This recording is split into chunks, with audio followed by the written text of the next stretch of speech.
അസ്സലാമലൈക്കും, എല്ലാവർക്കും നമസ്കാരം. അപ്പോൾ ഇന്ന് നമ്മൾ ചെയ്യുന്നത് ഒരു മുട്ടപ്പത്തിരി ഉണ്ടാക്കുന്നൊരു വീഡിയോ ആണ്. ഇത് പഴയ കാലത്ത് തുടങ്ങി ഉണ്ടാക്കുന്ന ഒരു ചായ പലഹാരമാണ്. പ്രത്യേകിച്ച് ഇത് കല്യാണം കഴിഞ്ഞ് പുതിയ പിള്ളേർക്കൊക്കെ ഉണ്ടാക്കി കൊടുത്തിരുന്നൊരു സൽക്കാരത്തിൽ ഉണ്ടാകുന്ന ഒരു പലഹാരമാണ് കേട്ടോ.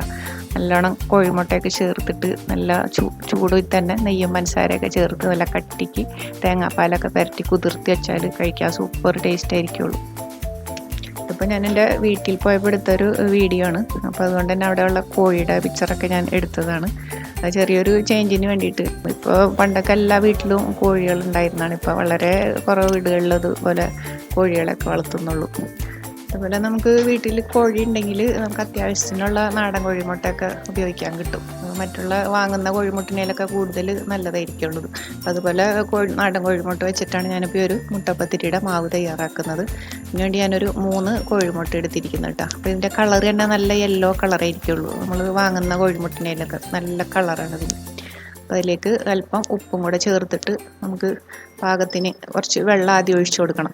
കുറച്ച് ആദ്യം ഒഴിച്ചാൽ മതി. അതിന് ശേഷം നമുക്കൊരു മാവ് ഇട്ട് കൊടുക്കാം. അങ്ങനെ 3 കയ്യിൽ മാവണിയാണ് ഇടുന്നത്. പ്രത്യേകിച്ച് ഒരാൾ പറയുന്നില്ല. അപ്പോൾ ഈ ഒരു കയ്യിലിന് ഒരു കോഴിമുട്ട കണക്കാക്കിയിട്ട് ഞാൻ എടുക്കുന്നത് കേട്ടോ. അത് മുട്ടപ്പത്തിരി അല്ലേ, അപ്പോൾ അത്യാവശ്യം അത് മുട്ടയൊക്കെ ചേർത്ത് കൊടുത്താൽ അത് നന്നാവുള്ളൂ. നമ്മൾക്ക് മുമ്പൊക്കെ ഇത് കൈ കൊണ്ട് തന്നെയാണ് ഇത് തിരുമ്പി മിക്സാക്കി എടുക്കുന്നത്. അപ്പോൾ നമുക്കിത് ഒന്ന് മിക്സിയിലേക്ക് ഇട്ടൊന്ന് അടിച്ചെടുക്കാം, കട്ടയൊക്കെ കളഞ്ഞിട്ട് എളുപ്പത്തിന് വേണ്ടിയിട്ട്. അപ്പോൾ ഇതുപോലൊരു പാകത്തിൽ നമുക്ക് മാവ് തയ്യാറാക്കി എടുക്കാം. അധികം തിക്കാവണ്ട, അധികം ലൂസും ആവണ്ട. അപ്പോൾ ഞാൻ വിറകടുപ്പിലാണ് ഇത് ചൂടുന്നത്. ചട്ടി നന്നായിട്ട് ചൂടായതിന് ശേഷം മാത്രം ഒരു തവി വെച്ചിട്ട് ഒഴിച്ചു കൊടുക്കണം. ഇതിന് വിറകടുപ്പാണ് ഏറ്റവും കൂടുതൽ നല്ലത്. അതിന് കുറച്ച് കുത്ത് വീണതിന് ശേഷം നമുക്ക് മാത്രം അടച്ചു വെച്ച് കൊടുക്കാം. അതിന് പെട്ടെന്ന് തന്നെ നമുക്കിത് ചുട്ടെടുക്കാൻ പറ്റും. തീ ആദ്യം കുറച്ച് ചട്ടി ചൂടായതിന് ശേഷം തീ വളരെ കുറച്ചിടണം, അല്ലെങ്കിൽ ഇത് കരിഞ്ഞു പോകും.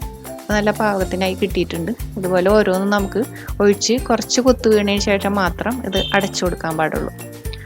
അപ്പോൾ ഈ ഒരു കുത്ത് വീഴുന്ന ഇതാണ് ഈ അപ്പത്തിൻ്റെ ഒരു പ്രത്യേകത.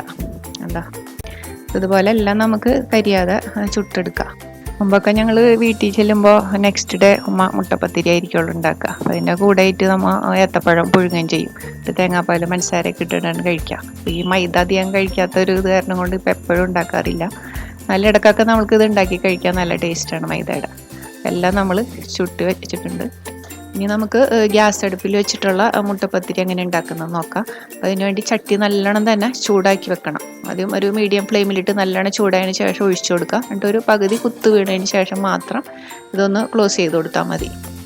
അപ്പോൾ ആദ്യം നമ്മളിതിൽ ഒഴിച്ച് ചൂടുമ്പോൾ 1-2 ചിലപ്പോൾ ശരിയായി കിട്ടില്ല കേട്ടോ. പിന്നെ അത് കഴിയുമ്പോൾ നമ്മൾ ചട്ടി നന്നായിട്ട് മയങ്ങി വരുമ്പോൾ ശരിയായി വന്നോളെല്ലാം. അതുപോലെ നമുക്ക് എല്ലാം ചട്ടി മീഡിയം ഫ്ലെയിമിലിട്ട് ചൂടായതിന് ശേഷം ഒഴിച്ചു കൊടുക്കുക. കുറച്ച് ഹോൾസ് വീണിട്ട് അടച്ചു കൊടുക്കുക. പെട്ടെന്ന് തന്നെ നമുക്കിത് റെഡിയായി കിട്ടും. തീ അധികം കൂട്ടി വെക്കരുത്, അപ്പോൾ ഇത് കരിഞ്ഞു പോകും. അപ്പോൾ ഒരു പാകത്തിനുള്ളൊരു ചൂടിലിട്ട് നമ്മൾ അത് ചുട്ടെടുക്കുക. അപ്പോൾ എല്ലാം ഞാൻ ഇതുപോലെ ചുട്ടെടുത്തിട്ടുണ്ട്. ഉണ്ടോ? അപ്പോൾ വലിയ കുഴപ്പമൊന്നുമില്ല, തീരെ കരിഞ്ഞിട്ടൊന്നുമില്ല. അപ്പോൾ തേങ്ങാപ്പാൽ ചേർത്ത് കഴിക്കാൻ ഇഷ്ടമില്ലെങ്കിൽ നമ്മൾക്ക് ഇറച്ചിക്കറി കൂട്ടി കഴിക്കാം. അതുപോലെ തന്നെ മീൻ കറി നല്ലൊരു കോമ്പിനേഷനാണ് ഇതിന്. ഈ ഒരു വീഡിയോ നിങ്ങൾക്ക് ഇഷ്ടപ്പെട്ടാലും ഇല്ലെങ്കിലും നിങ്ങൾ എന്താണെന്ന് വെച്ചാൽ എൻ്റെ സജഷൻസ് അറിയിക്കുക, കമൻറ്റ് ചെയ്യാൻ മറക്കരുത്.